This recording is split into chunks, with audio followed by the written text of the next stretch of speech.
wants to escape. Daedalus makes wings for himself and his son. Father and son have different agendas for this new technology. Daedalus wants to escape from King Minos, but Icarus wants to be like the gods. Daedalus warns Icarus not to fly too low or too high.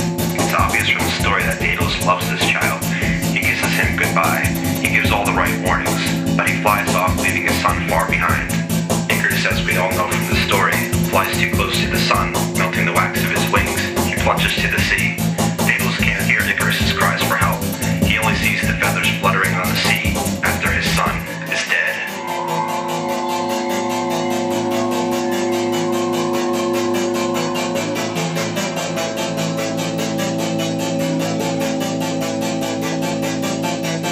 The story of Daedalus and Icarus is our story. We are imprisoned in our own devices. We think technology can fix everything, but it is our children that will suffer. Daedalus and Icarus offer a cautionary, dare I say it, a precautionary tale. Next week we move to the site for the new compound in a small town called Gravity. Ironic because Gravity was ultimately Icarus' undoing, or at least his arrogant attempt to overcome gravity. We will also be welcoming several new recruits to join us in our work. I am feeling as optimistic as ever in the progress of our collective endeavor. I'll write up our progress with the subjects as soon as I have a free minute to collect my thoughts. So much work. So much good work to do.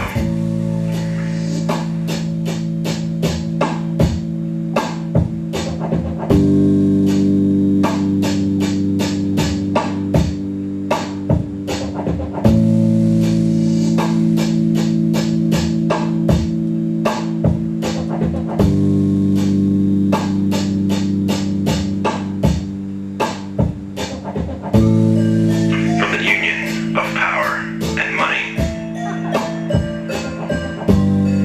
From the union of power and secrecy. From the union of government and science.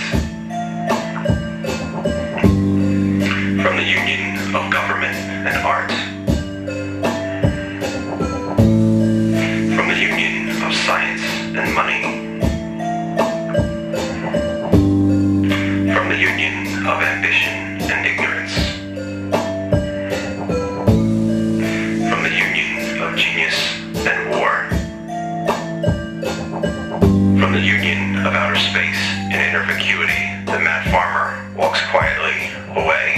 There is only one of him, but he goes. He returns to the small country he calls home. His own nation small enough to walk across. He goes shadowing through the local woods and brightly into the local meadows and croplands. He goes to the care of neighbors. He goes into the care of neighbors. He goes to the potluck supper, a dish from each house for the hunger of every house. He goes into the quiet of early mornings, of days when he is not going anywhere, calling his neighbors together into the sanctity of their lives, separate and together, in the one life of their commonwealth and home, in their own nation small enough for a story or song to travel across in an hour. He cries, he cries, he cries, he cries, he cries. Come all you conservatives and liberals who want to conserve the good things and be free. Come away from the emergence of big answers whose hands are meddled with power. From the union of anywhere and everywhere by the purchase of everything from everybody at the lowest price and the sale of anything to anybody at the highest price. From the union of work and debt, work and despair, from the wage slavery of the helplessly well-employed, from the union of self-gratification and self-annihilation, seceding to care for one another and for the good gifts of heaven and earth. Come into the life of the body, the one body granted to you in all the history of time. Come into the body's economy, its daily work and its replenishment at mealtimes and at night. Come into the body's thanksgiving when it knows and acknowledges itself a living soul. Come into the dance of the community, joined in a circle, hand in hand, the dance of the eternal love of women and men for one another, and of neighbors and friends for one another. Always disappearing, always returning, calling his neighbors to return, to think again of the care of flocks and herds, of gardens and fields, of woodlots and forests and the uncut groves, calling them separately and together, calling and calling. He goes forever towards the long restful